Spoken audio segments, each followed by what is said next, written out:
ओम अज्ञानतिमिरान्धस्य ज्ञानाञ्जनशलाकया सत्स्वरूपमिलितं येन तस्मै श्रीगुरुवे नमः। नमो विष्णुपादाय कृष्णप्रेष्ठाय भूतले श्रीमते भक्तिवेदान्तस्वामीति नामिने नमस्ते सारस्वती देवी गौरवाणी प्रचारिणे निर्विशेष शून्यवादी पाश्चात्य देशधारिणे। जय श्री कृष्ण चैतन्य प्रभु नित्यानंद श्री अद्वैत गदाधर श्रीवासदि गौर भक्त वृंद। हरे कृष्णा कृष्णा कृष्णा हरे हरे, हरे राम राम राम हरे हरे। हरे कृष्णा। பக்தர் எல்லாருக்கும் இனிமையான மாலை வணக்கம். இன்னைக்கு நம்ம எல்லாரும் ரொம்ப மங்களகரமான ஒரு தினத்துல ஒன்று சேர்ந்திருக்கோம். இன்றைக்கு கௌர பூர்ணிமா. பூர்ணிமானா என்னது? சினிமா நடிகர் பேர் சொல்லிடுறது. பூர்ணிமானா பௌர்ணமி. பௌர்ணமி தான் பூர்ணிமா சொல்லும். ஸோ மாசம் மாசம் பௌர்ணமி வருது. மாசம் மாசம் எத்தனை பௌர்ணமி வருது? மாசம் மாசம் எத்தனை பௌர்ணமி வருது? ஒரு பௌர்ணமி வருதா? சரி, எல்லா மாசமும் பௌர்ணமி வருது. இந்த பௌர்ணமி என்ன விசேஷம்? குறிப்பா தமிழ்நாட்டுல என்ன பௌர்ணமி ரொம்ப விசேஷமா கொண்டாடுவாங்க? சித்ரா பௌர்ணமி. உடனே டக்கு ஞாபகம் வருது இல்லையா? சித்ரா பௌர்ணமி அன்னைக்கு என்ன பண்ணுவாங்க? முன்னோர்களை வழிபடுவாங்க, முன்னோர்களுக்கு திதி கொடுப்பாங்க, புனித நதிகளை போய் நீராடி அவங்களுக்காக பிரார்த்தனை செய்வாங்க. இதெல்லாம் சித்ரா பௌர்ணமி பண்ணுவாங்க. ஸோ இந்த கௌர பூர்ணிமா ஏன் இவ்வளோ ஸ்பெஷல்? கௌர பூர்ணிமா, கௌரா அப்படிங்கிறது கௌரங்கா. கௌரங்காங்கிறது பொன்னிற அவதாரம். பொன்னிறத்துல ஒரு அவதாரம். இந்த ஒரு பொன்னிறத்துல ஒரு அவதாரம். ஏன் இந்த அவதாரம்? யார் அந்த அவதாரம்? இங்க அவதாரம் நிறைய அவதாரம். அதுவும் குறிப்பா இந்த காலத்துல புதுசு அவதாரங்கள்லாம் வராங்க. அம்மா பகவான், ஐயா பகவான், அப்பா பகவான், ரோட்ல போறோம் பகவான், ஏத்த வீட்டு பகவான், பக்கத்து வீட்டுக்கார பகவான், நீயும் பகவான், நானும் பகவான், எல்லா பகவான், எல்லா சாமி, நீயும் சாமி, நானும் சாமி. இந்த ஐயப்ப மலைக்கு மாலை போடுறவங்க எல்லாருமே சாமி சாமி சொல்லுவாங்க இல்லையா? நீங்களும் சாமி, நானும் சாமி, எல்லா சாமி. அப்படி இல்லை அவதாரங்கள். அவதாரம் அப்படிங்கிறது, அவதாரங்கிறது நம்ம எப்படி தெரிஞ்சுக்கிறது? கடவுளுடைய அவதாரம் அப்படின்னு. இவரு ஜெய் ஸ்ரீ ஜெகநாத். இவர் கடவுளுடைய அவதாரம் அப்படின்னு நம்ம எப்படி தெரிஞ்சுக்கிறது? 6 ஐஸ்வர்யங்களே வெளிப்படுத்தக்கூடியவர். அழகு, அறிவு, துறவு, புகழ், செல்வம், வலிமை. இந்த 6 ஐஸ்வர்யம் யாரு முழுமையா வெளிப்படுத்துறாங்களோ அவர் பகவான். அப்புறம் அவதாரங்கிறது நமக்கு தெரிஞ்சதெல்லாம் ஒரு 10 அவதாரம் தெரியும் இல்லையா? என்னென்ன 10 அவதாரம் கேள்விப்பட்டிருக்கோம்? மத்ஸ்ய அவதாரம், கூர்ம அவதாரம், வராக அவதாரம், நரசிம்ம அவதாரம், வாமன அவதாரம், பரசுராம அவதாரம், ராம அவதாரம், பலராம அவதாரம், புத்த அவதாரம், கல்கி அவதாரம். இந்த மாதிரி அவதாரம் இது நமக்கு தெரிஞ்சு. நமக்கு தெரியாம நிறைய அவதாரங்கள்ல இருக்கு. இது எப்படி நமக்கு தெரியாத அவதாரம் நிறைய இருக்கு? அது புராணங்கள்ல சொல்லி, பாகவத புராணத்துல பகவானுடைய நிறைய அவதாரங்களை பத்தி சொல்லி. அப்ப அவதாரங்கிறது சாஸ்திரத்துல சொல்லியிருக்கு. சும்மா யாரும் கடவுளுடைய அவதாரம் சொல்லிட்டா நம்பிடக்கூடாது. யாரையாவது காமிச்சு நீங்க வாங்க, நான் கூட்டிட்டு போறேன், இவர் கடவுளுடைய அவதாரம், இவர் தான் கலியுக கடவுளு, இவர் கடவுளை அவதாரம் பண்ணியிருக்காரு அப்படிலாம் நிறைய ஏமாத்துறவங்க இருக்காங்க இந்த காலத்துல. அப்படிலாம் நம்ம நம்பிடக்கூடாது. கடவுளுடைய அவதாரம் அப்படின்னு சொன்னா முதல்ல சாஸ்திரத்துல, சாஸ்திர பிரமாணம், வேதங்கள் தான் பிரமாணம். சாஸ்திரம் தான் பிரமாணம். இந்த வேதத்துல இந்த புராணத்துல இப்படி சொல்லியிருக்கு, இவர் கடவுளுடைய அவதாரம் அப்படின்னு நம்ம எடுக்கணும்.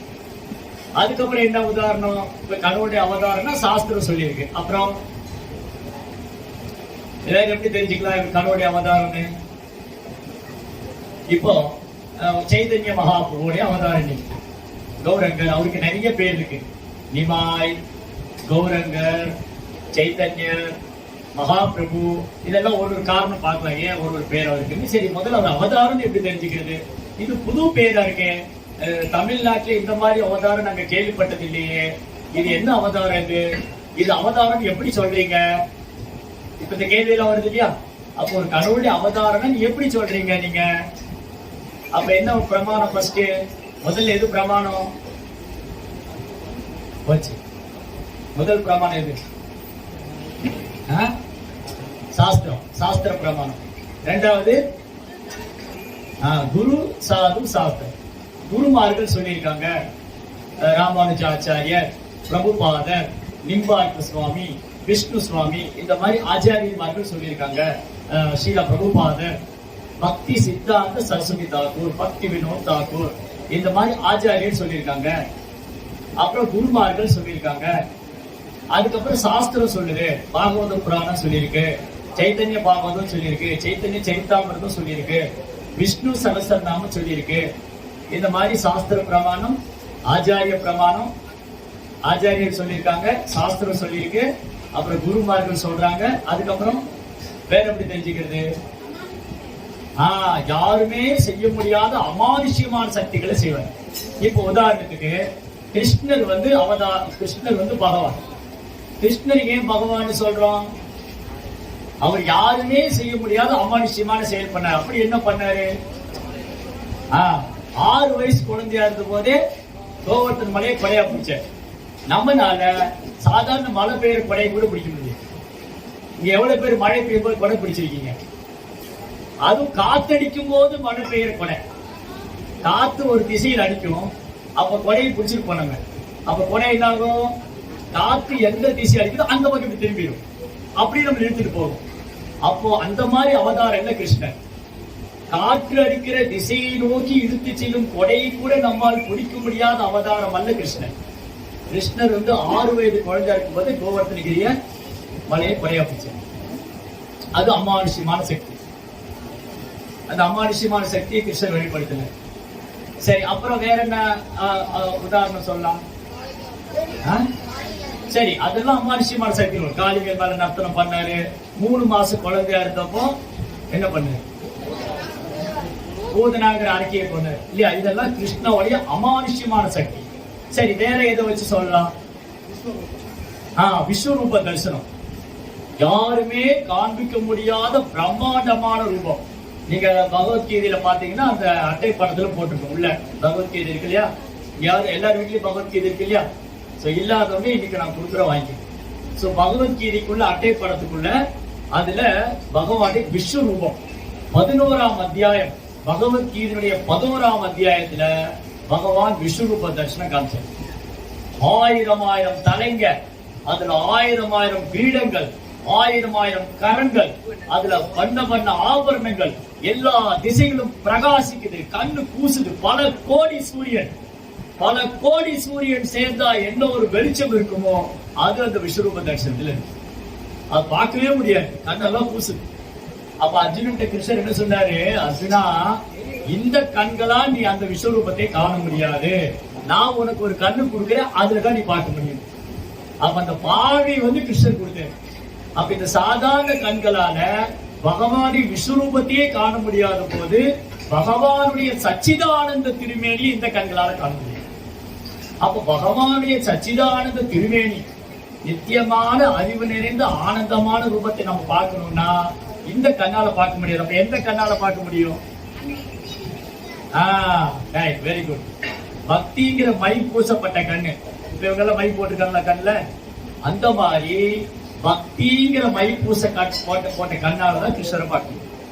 இல்லாட்டி அந்த விக்கிரகம் வந்து இது ஒரு கல்லு தானே, இது ஒரு சிலை தானே, என்ன இவங்க கல்ல கும்பிடுறாங்க, சிலையை கும்பிடுறாங்க. ஏன்னா அவங்க கண்ணுல என்ன இல்ல? பக்திங்கிற மை இல்ல. பக்திங்கிற மை இருக்கிற கண்ணை தான் அந்த அந்த விக்கிரகத்துல பகவான் தெரிவார், இல்லாட்டி தெரிய மாட்டேன். அப்போ இந்த அவதாரங்களை பத்தி சொல்லும் போது நிறைய அவதாரம் இருக்கு. நமக்கு தெரியாத அவதாரம் எல்லாம் இருக்கு. ரிஷபதேவர்னு ஒரு அவதாரம் இருக்கு, பிருத்து மகாராஜன் ஒரு அவதாரம் இருக்கு, நாரதர் வந்து பகவானோட சக்தி அளிக்கப்பட்ட ஒரு அவதாரம். அந்த மாதிரி வியாசதேவர், ஹம்ச அவதாரம், மோகினி அவதாரம், கபில தேவர் தேவகுதியின் புதல்வர், தன்வந்திரி அவதாரம், இந்த மாதிரி நிறைய அவதாரம். அப்ப பாகவதம் என்ன பண்ணிருக்குன்னா புராணங்கள் என்ன இந்த பகவானி அவதாரத்தை 6 வகையா பிரிச்சிருக்காங்க. எவ்வளவு வகையா? 6 வகை. என்னென்ன 6 வகை? சொல்லு. மைக் அவ்வளவு தூரம் வருமானு தெரியாது, ட்ரை பண்ணுங்க. வராது, இங்க வந்துருது பெஸ்ட். கிட்டா குணாவதாரம், லீலாவதாரம், மன்வந்திர அவதாரம், சத்யாவேஷ அவதாரம், புருஷ அவதாரம், யுகாவதாரம். Very good. அவருக்கு ஒரு கிளாப். குணாவதாரம், யுகாவதாரம், லீலாவதாரம், புருஷாவதாரம், மன்வந்திர அவதாரம், சத்யாவேஷ அவதாரம். இப்போ நம்ம எல்லாருக்கும் ஒரு 3 குணம் இருக்கு. டோட்டலா பொதுவா காலையில தூங்கி எந்திரிச்சிருந்து ராத்திரி தூங்க போற வரைக்கும் இந்த 3 குணம் தான். என்னென்ன 3 குணம்? சத்வ, ரஜஸ், தமஸ். சில நேரம் அன்பா பேசிட்டு இருப்போம், சில நேரம் வல்லு சண்டை போடுவோம், சில நேரம் சோம்பேறியா தூங்கிட்டு. அப்ப இந்த 3 குணத்துக்கு அதிபர்கள் இருக்காங்க. சத்துவ குணத்துக்கு ஒரு அதிபர், ரஜோ குணத்துக்கு ஒரு அதிபர், தமோ குணத்துக்கு ஒரு அதிபர். சத்துவ குணத்தை கட்டுப்படுத்தவரும் விஷ்ணு, மகாவிஷ்ணு. ரஜோ குணத்துக்கு அதிபர் வந்து பிரம்மா, ரஜோ குணத்துக்கு அதிபர் பிரம்மதேவர். தமோ குணத்துக்கு அதிபர் மகாதேவர், சிவபெருமான், மகாதேவர். இந்த மாதிரி இந்த 3 பேரும். அப்ப நிறைய பேருக்கு தெரியாது, ஓ சிவபெருமான் வேற, விஷ்ணு வேற, இவங்க எல்லாம் போட்டி, அவங்க வேற, அப்படியெல்லாம் இல்லை. இந்த 3 பேருமே பகவானை பிரதிநிதிக்கக்கூடிய வேறு வேறு அவதாரங்கள். சத்வ, ரஜ, தம, இந்த 3 குணத்துக்கு அதிபரா இருக்காங்க. அப்போ ஒரே பரம்பொருள் 3 விதமா இருக்கு. பரம்பொருள் ஒண்ணுதான், பகவான் ஒத்துதான். அவரு பிரம்மதேவராகவும் சிவபெருமானாவும் விரிவடைகிறார். ரைட்? சோ அப்போ பகவான் ஒத்துரு, கடவுள் ஒத்துருதான். இப்போ உதாரணத்துக்கு நான் வீட்டுல இருந்தப்போ என்ன ஒருத்தர் வந்து அண்ணான்னு கூப்பிடுவாரு, ஒருத்தர் மகனேன்னு கூப்பிடுவாரு, ஒருத்தர் வந்து சித்தப்பான்னு கூப்பிடுவாங்க, ஒருத்தர் மாமான்னு கூப்பிடுவாங்க, ஒருத்தர் மருமகனேன்னு கூப்பிடுறாங்க. நான் ஆள் ஒருத்தர் தான், ஆனா என்ன ஒருத்தர் ஒரு உறவு முறையில ஒரு பேர்ல கூப்பிடுறாங்க. அந்த மாதிரி இறைவனுக்கு வந்து பல்வேறு பேர்கள் இருக்கு. அது அவருடைய செயலை வைத்து, அவருடைய லீலைகளை வைத்து அவருக்கு பேர் இருக்கு, அவருடைய செயலை வைத்து அவருக்கு பேர் இருக்கு, அவருடைய அமானுஷ்யமான சக்தியை வச்சு அவருக்கு பேர் இருக்கு. இப்போ உதாரணத்துக்கு கிருஷ்ணருக்கு கோவிந்தான்னு ஒரு பேரு. ஏன் கிருஷ்ணருக்கு கோவிந்தான்னு பேரு? பசுக்களை பராமரிப்பவர். அப்புறம் இன்னொன்னு வந்து நம்முடைய புலன்களுக்கு கோன்னு பேரு. இந்த புலன்களுக்கு இன்பம் தருது. கிருஷ்ணா அப்படின்னு நினைக்கணும், நமக்கு சந்தோஷம். அதனால ஒரு கோவிந்தா. அதுக்கப்புறம் அவருக்கு பரமாத்மான்னு ஒரு பேரு. ஏன் கிருஷ்ண பரமாத்மா? சோ இது இந்த கோவிந்தாங்கிறது கிருஷ்ணனுடைய லீலை வச்சு பேர். அவர் பசுக்களோடு இன்பம் அனுபவிப்பவர், பசுக்களை பராமரிப்பவர். சோ அதே போல பரமாத்மாங்கிறது கிருஷ்ணனுடைய விரிவங்கம், கிருஷ்ணனுடைய இன்னொரு தோற்றம். அதே போல ஜெகத் ரக்ஷகன், ஜெகநாதன், ஜெகத் ரக்ஷகன்.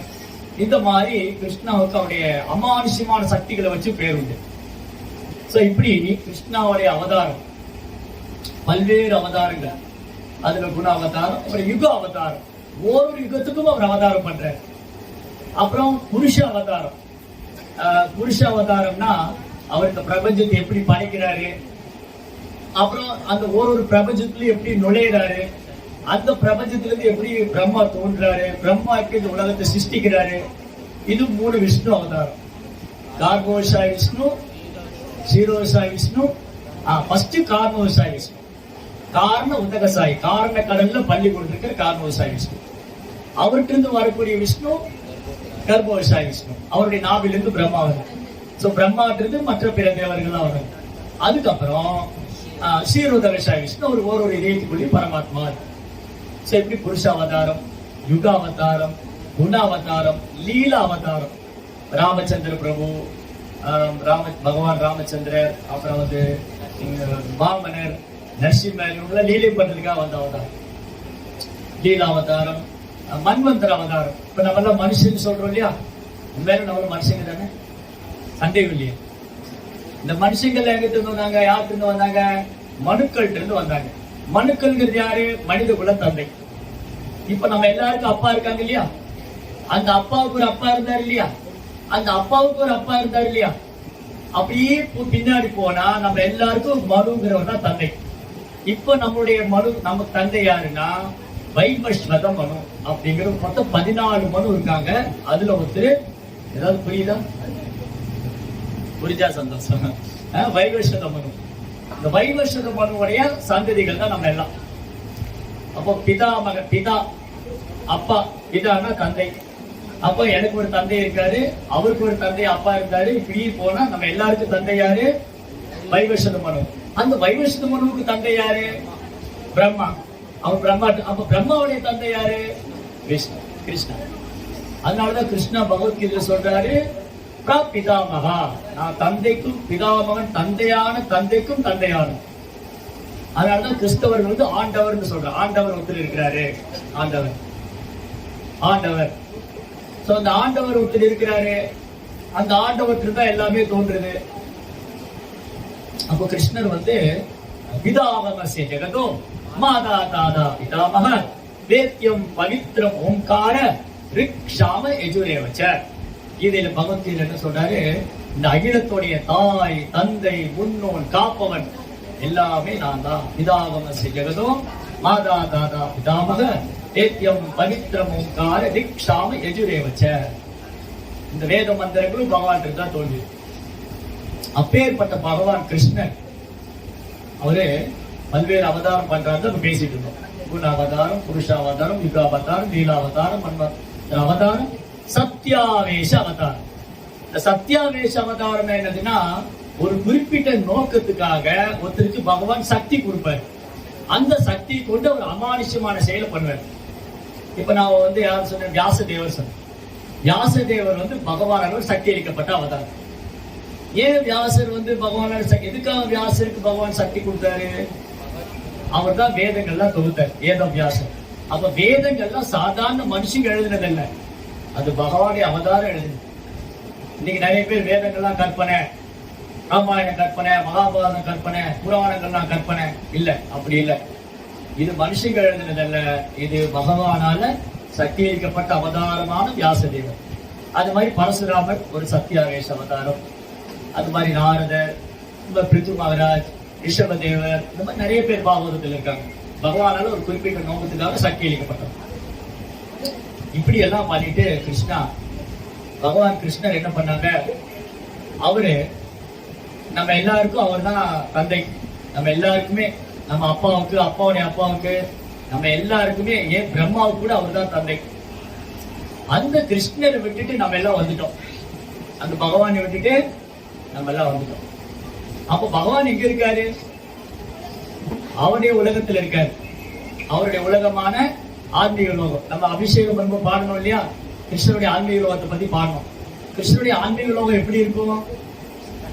இந்த மாதிரி வெயில்ல அடிக்கிறது எப்படி இருக்கும்? கிருஷ்ணனுடைய ஆன்மீக லோகம் எப்படி இருக்கும்?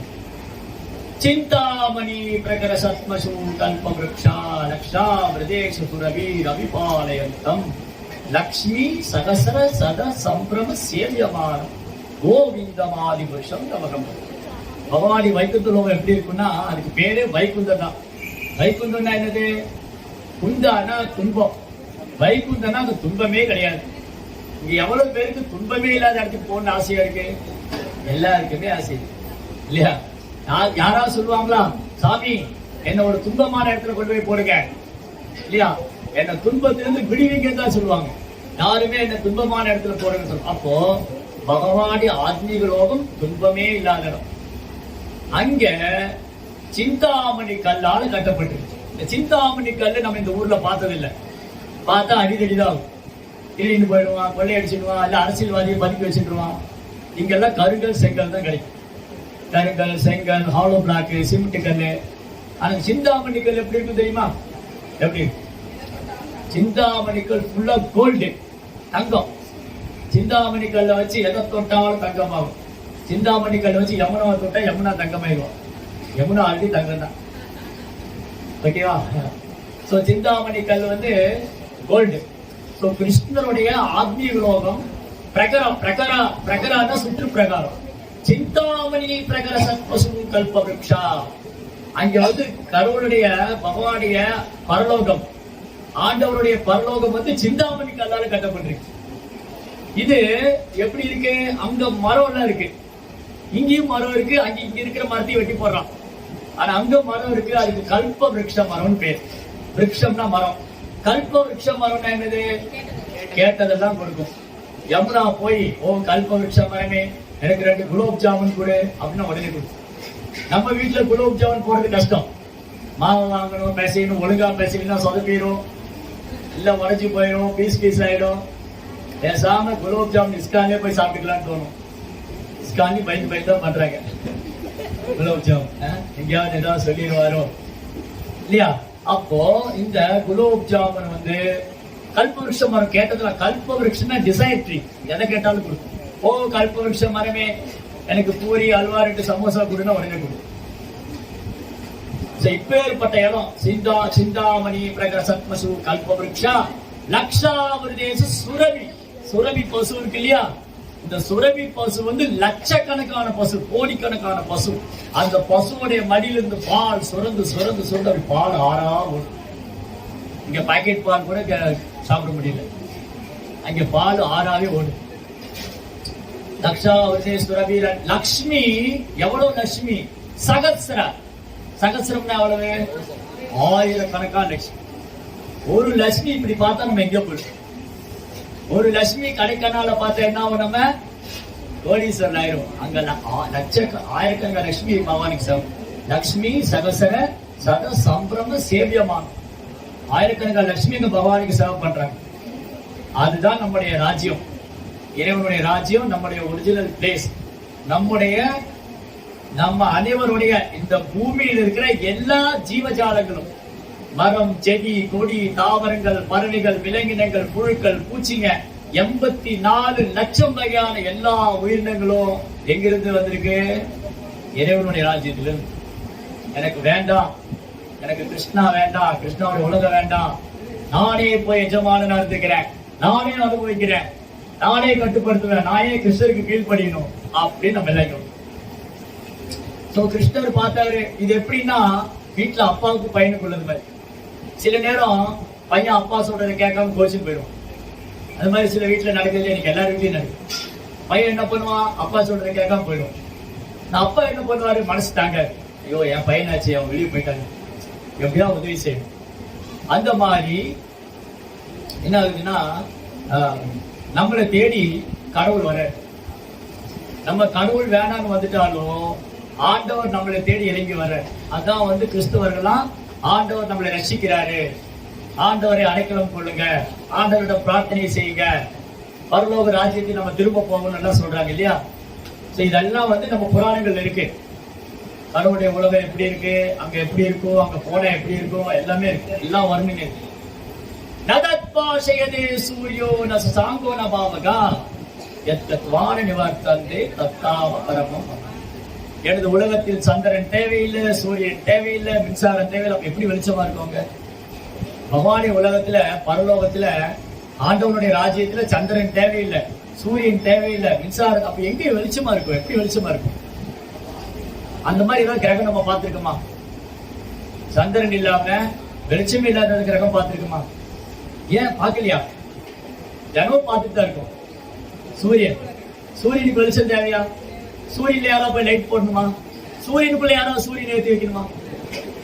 அப்ப அது என்ன அர்த்தம்? அது சுய பிரகாசம் உடையது. சூரிய மண்டலம் சுய பிரகாசம் உடையது, சந்திர மண்டலம் சுய பிரகாசம். அதே போல இது உதாரணம் தான். இது மாதிரி இறைவனுடைய ராஜ்யம் பல சூரியன்கள் சேர்ந்தா என்ன ஒரு பிரகாசம், பல சூரியன் சேர்ந்தா என்ன ஒரு பிரகாசம் இருக்குமோ அதுதான் இறைவனுடைய ராஜ்யம். ஆண்டவருடைய ராஜ்யம் வந்து பகவானுடைய ராஜ்யம் அந்த மாதிரி. அப்போ கிருஷ்ணா பாக்குறாரு, இந்த மக்கள் எல்லாம் என்னை விட்டு போயிட்டாங்களே, நான் போய் அவங்களை காப்பாற்றணும். அப்போ அவர் ஒரு யுகத்திலையும் வர ஒரு யுகத்தில் என்ன பண்றாரு, அவர் அவதாரம் பண்ற. இப்ப நம்ம எந்த யுகத்துல இருக்கிறோம்? Very good. யார் சொன்னா ஃபர்ஸ்ட்? Very good. சோ கலியுகத்துல இருக்கிறோம். இந்த கலியுகத்துக்கு முன்னாடி யுகம் துவாபர யுகம், அதுக்கு முன்னாடி திரேதாயுகம். திரேதாயுகத்துல யாரு கிருஷ்ணர் அவதாரம் பண்ணாரு? கிருஷ்ணர் என்ன அவதாரம் பண்ணாரு? ராமர் இல்லையா? திரேதாயுகத்துல பகவான் என்ன அவதாரம் பண்ணாரு? ராமர். ராம அவதாரம். இந்த ராம அவதாரத்துடைய சிறப்பு என்ன? ஏன் பகவான் ராமர் அவதாரம் பண்ணாரு? ராமர் அவதாரம் பண்ணி பகவான் என்ன பண்ணாரு? ஒரே வார்த்தையில சொன்னா தர்மத்தின்படி வாழ்க்கை. தர்மம்னா என்ன? ஒரு குடும்பஸ்தன் எப்படி இருக்கணும், ஒரு ராஜா எப்படி இருக்கணும், ஒரு தந்தை எப்படி இருக்கணும், ஒரு கணவர் எப்படி இருக்கணும், நம்ம எப்படி நம்முடைய தர்மத்தை சரியா பண்றது. அப்போ திரேதாயுகத்துல பகவான் ராமராக அவதாரம் செஞ்சு தர்மம் இதுதான்ப்பா தர்மம், இதை பின்பற்றுங்க அப்படின்னு சொல்லி கொடுத்தாரு. அப்ப யாரெல்லாம் தர்மப்படி வாழ்றாங்களோ அவங்களை யார் ஆசீர்வதிப்பாரு? யார் ஏற்றுக்கொள்வாரு?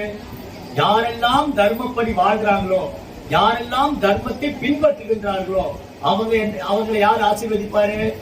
ராமர். யார் அவங்களை ஏற்றுக்கொள்வாரு? ராமர். அப்ப ராமர் யாரெல்லாம் ஏத்துக்கிட்டாரு, யாரை ஏத்துக்கல? அயோத்தியா வாசிகள், கிஷ்கிந்தா வாசிகள், இவங்க எல்லாம் ராமர் ஏத்துக்கிட்டாரு. யாரை ஏத்துக்கல? ராவணன். ராவணன் ராட்சசர்கள். ஏன் இந்த ராவணன் ராட்சசர்களை பகவான் விலக்கி விட்டாரு, அயோத்தியா வாசிகளையும் கிஷ்கிந்தா வாசிகளையும் ஏத்துக்கிட்டாரு? சொன்னேன். கிஷ்கிந்தா வாசிகளும் அயோத்தியா வாசிகளும் தர்மத்தின் படி வாழ்ந்தாங்க. ராட்சசர்கள் ராவணன் தலைமையில அதர்மத்தின் தர்மத்தை ஃபாலோ பண்ண. அப்போ யாருக்கெல்லாம் ராமருடைய கருணை கிடைக்கும்? தர்மத்தை யார் ஒழுங்கா பின்பற்றாங்களோ அவங்களுக்கு ராமருடைய கருணை கிடைக்கும். சரியா? அதனால திரேதாயுகத்துல யாரெல்லாம் தர்மத்தை ஒழுங்கா பின்பற்றினாங்களோ அவங்களுக்கு ராமச்சந்திர பகவான் ஆசீர்வாதம் பண்ணார். ஐயோ அதான பிரச்சனை. கலியுகத்துல நம்மளால தர்மத்தை ஒழுங்கா பண்ண முடியுதா? முடியலையே. இது துவாபர யுகத்திலே முடியல. துவாபர யுகத்திலே தர்மத்தை ஒழுங்கா பண்ண முடியல. பாண்டவர்களுக்கு பெரிய இடைஞ்சல். சரி, அப்போ ராமச்சந்திர பிரபு எந்த யுகத்துல அவதாரம் பண்ணாரு? திரேதாயுகத்துல. அவருடைய கருணை கிடைக்கணும் என்ன பண்ணும்? தர்மத்தின் யாரெல்லாம் தர்மத்தை ஃபாலோ பண்றாங்களோ அவங்கள ராமர் ஆசீர்வதிப்பார். அதுக்கு அடுத்த யுகத்துல கிருஷ்ணர் வந்தாரு. கிருஷ்ண பகவான் அவதாரம் பண்ணி என்ன சொல்றாரு? நீ தர்மத்தை பண்றையோ பண்ணலையோ பரவாயில்ல, போ, நீ என்ன சரணடைச்சிட்டீங்கன்னா நான் உன்னை காப்பாற்றேன். எங்க சொல்லிருக்கு? சர்வ தர்மான் பரித்யஜ்ய மாம் ஏகம் சரணம் பிரஜா அகம் த்வா சர்வ பாபேப்யோ மோக்ஷிச்சாமி மா சுச்சரா. மா சுச்சனா பயப்படாது. என்ன பயப்படாத? ஐயோ நான் நிறைய பாவெல்லாம் பண்ணிருக்கேனே, நான் தர்மத்தை ஒழுங்கா பின்பற்றவே இல்லையே. பயப்படாதீங்க. சர்வ தர்மா, நீங்க எல்லா தர்மத்தையும் விட்டுட்டாலும் பரவாயில்ல. நான் ஒழுங்கா காலையில எந்திரிக்கிறது இல்ல, நான் பிராமண டியூட்டி ஒழுங்கா பண்ணல, நான் என் கணவருடைய கடமையை ஒழுங்கா செய்யல, அதனால கடவுள் என்ன கோச்சுக்குவாரா, என்னை ஏத்துக்க மாட்டாரா அப்படின்னு பயம் வேண்டாம். நீங்க என்னுடைய பக்தராய் எனக்கு பக்தி பண்ணுங்க. அப்ப நீங்க உங்க கடமையை ஒழுங்கா செய்வீங்க. நீங்க இந்த பக்தர் ஆயிட்டாலே போது நான் உங்களை பாத்துக்கிறேன். இது யார் சொன்னா? கிருஷ்ண பகவான். எப்போ? துவாபர யுகத்துல. சர்வ தர்மா பரித்யஜ்ய, எல்லா தர்மத்தையும் விட்டுருங்க. உங்களால ஒழுங்கா பண்ண முடியாது, நீங்க நல்லாவே தெரியும். கிருஷ்ணர் என்ன சொல்றாரு? உங்களால எல்லா தர்மத்தையும் பண்ண முடியாது, எனக்கு நல்லாவே தெரியும். சர்வ தர்மா பரித்யஜ்ய மாம் ஏகம். மாம் ஏகம்னா என்னை மட்டுமே, என்னை ஒருவனையே சரணடைவாயாக. அகத்வா, நான் உன்னை சர்வ பாவேபியோ, எல்லா பாவத்திலிருந்து விடுவிக்கிறேன், பயப்பட. அப்போ கிருஷ்ண பகவான் சிறந்தவரா, ராமர் சிறந்தவரா? ராமர் சிறந்தவர். இப்ப நம்ம கடவுளுக்குள்ள பேதம்லாம் பார்க்கல, ஆனா ஒரு கொஞ்சம் ஒப்பிட்டு பார்க்கலாம். ராமர் சிறந்தவரா, கிருஷ்ணர் சிறந்தவரா? ஏன் கிருஷ்ணர் சிறந்தவர்?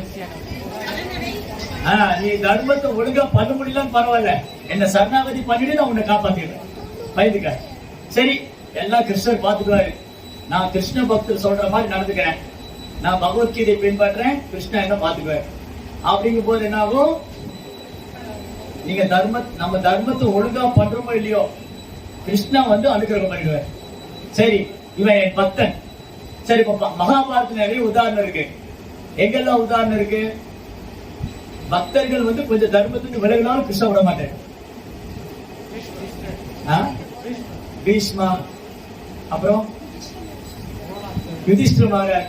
யுதிஷ்டர் பொய் சொல்ல மாட்டேன்னு கிருஷ்ணர் சொன்னாரு. அஸ்வத்தாமன் இறந்து போயிட்டார் சொன்னா யுதிஷ்டர் சொல்ல மாட்டேங்குது.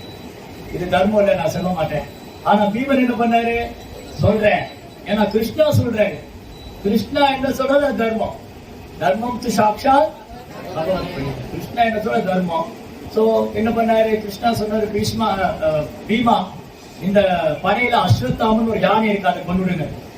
அஸ்வத்தாமன் யானையை கொண்டுட்டு பீமன் வந்து அஸ்வத்தாமன் இறந்தான், அஸ்வத்தாமன் இறந்தான் அப்படின்னு குதிக்கிறார். இது துரோணாச்சாரியருக்கு நம்பிக்கை இல்லை. ஏன்னா பீமன் ஒரு ஆள் பொய் சொல்லலாம், ஆனா யுதிஷ்டர் பொய் சொல்லவே மாட்டேன். அப்ப யுதிஷ்டர் கேட்கிறாரு, நீ உண்மையா அவன் சொல்றது உண்மையா? அஸ்வத்தாமன் இறந்து போனானா? அப்போ யுதிஷ்டர் தயங்குற சொல்றது. ஆனா கிருஷ்ணா என்ன பண்றாரு? சரி தன் பக்தன் அப்படின்னு சொல்லிட்டு கிருஷ்ணா வந்து அஸ்வத்தாமன் யானை இறந்தது சொல்லு அப்படின்னு. ஆனா உண்மையாலுமே அஸ்வத்தாமன் யானை இறந்து போயிடு. அப்போ அஸ்வத்தாமன் யானைன்னு சொல்ல கிருஷ்ணர் என்ன பண்ணாரு? யானையில சங்கு ஊதிடுவார். அப்ப அவன் காதுல விழ, துரோணாச்சாரி காதுல விழ, அவர் நினைச்சாலும் அஸ்வத்தாமன் இறந்து போயிட்டாரு. அப்ப இதெல்லாம் பார்க்கும்போது நம்ம தர்மத்தை பின்பற்றுமோ இல்லையோ, கிருஷ்ணா சொல்றதை செஞ்சா அது தர்மம். அது பகவான் என்ன சொன்னா தர்மம். சரி, இப்போ நம்ம எல்லாருமே பகவத்கீதையை ஃபாலோ பண்றோமா என்ன? கிருஷ்ணா சொல்றதெல்லாம் செய்யறோமா என்ன? நம்ம கிருஷ்ணனுடைய பக்தர் ஆயிட்டோமா என்ன? அப்ப கலியுகத்துல அதுவும் கஷ்டமா இருக்கு. கலியுகத்துல அதுவும் கஷ்டம். அப்ப கிருஷ்ணன் பார்த்தாரு, நான் ராமச்சந்திர பிரபுவா போனேன், தர்மத்தை ஃபாலோ பண்றவங்கள ரட்சிச்சு காப்பாத்தினேன். ஆனா அவங்களால தர்மத்தையும் பண்ண முடியல, அது கஷ்டப்படுறாங்க. நான் கிருஷ்ணரா போய் என்ன சரணாகதி பண்ணுங்க, நான் உங்களை காப்பாத்திடுறேன்னு. இப்ப மக்கள் என்ன பண்றாங்க? சரணாகதியும் பண்ண மாட்டேங்க.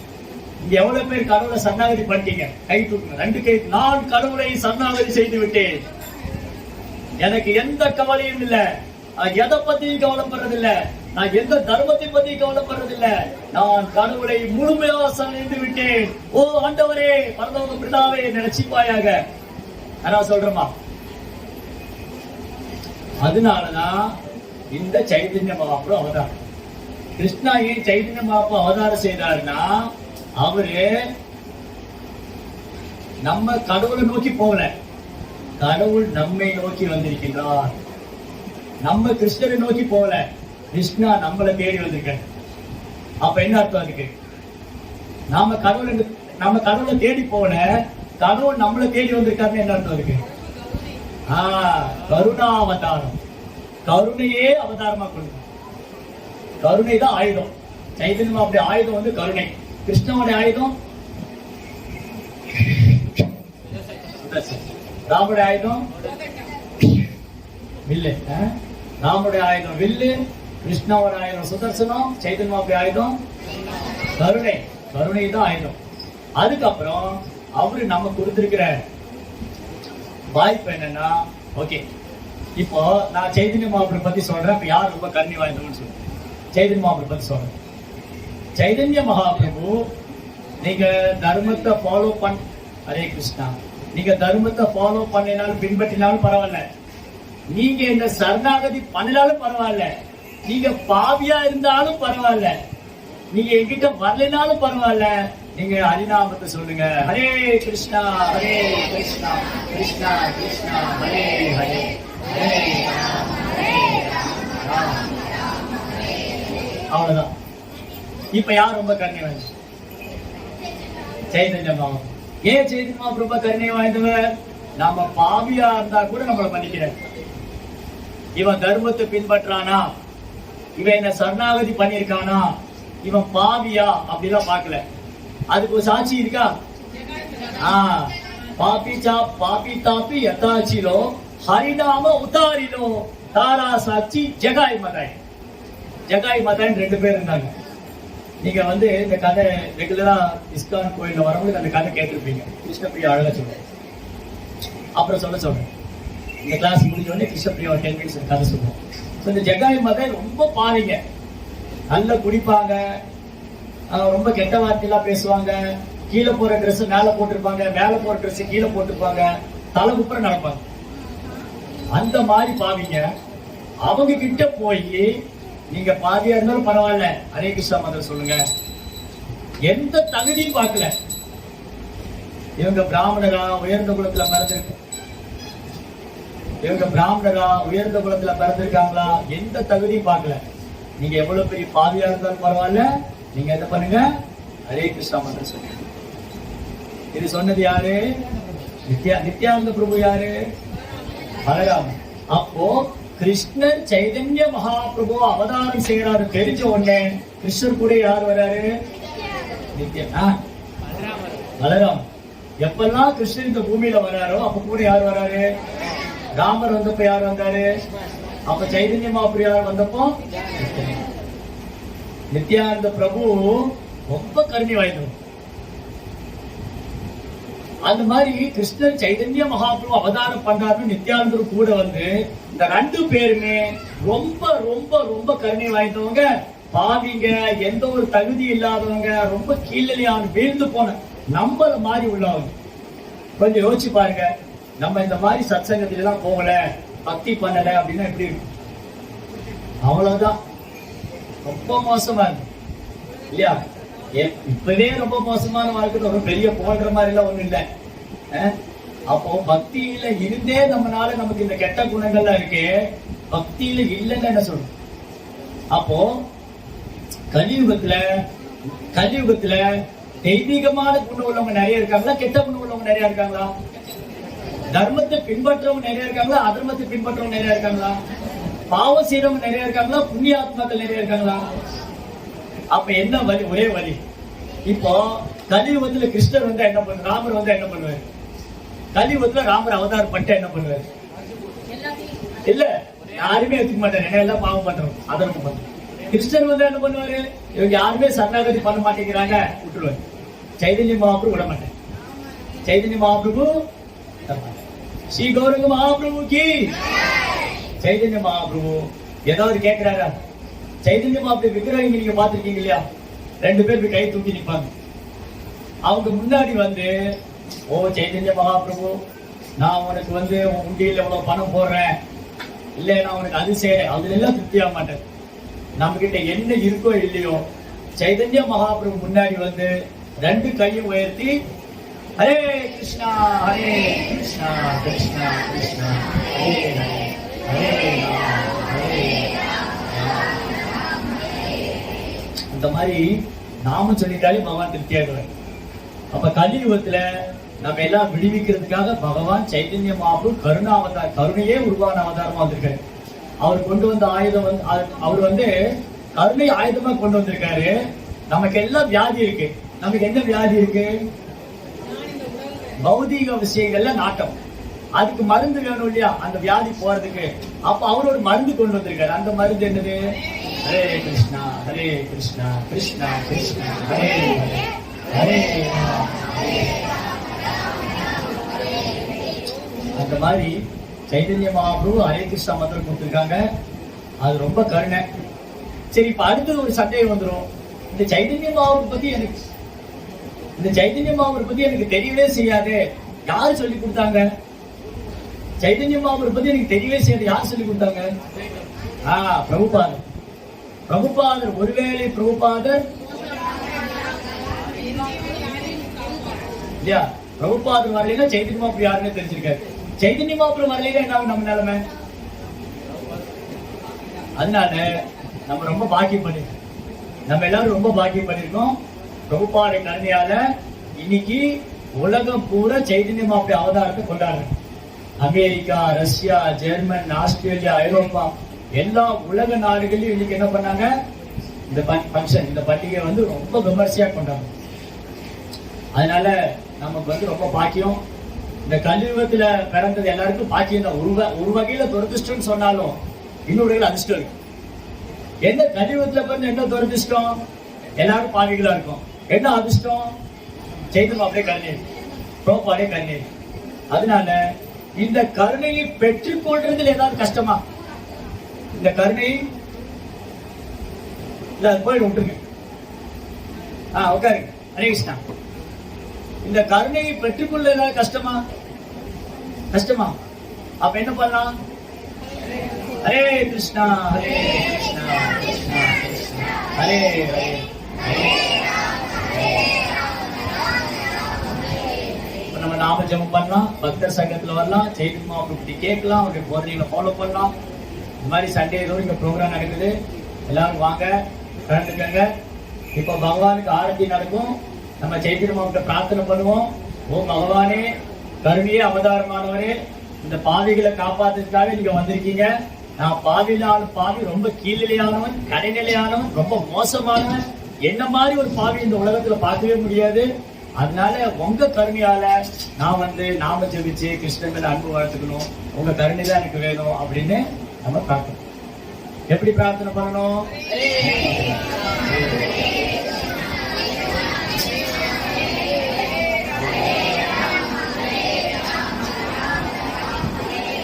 जय श्री गौरंग महाप्रभु की, श्रील प्रभुपाद की, गौर पूर्णिमा महोत्सव की।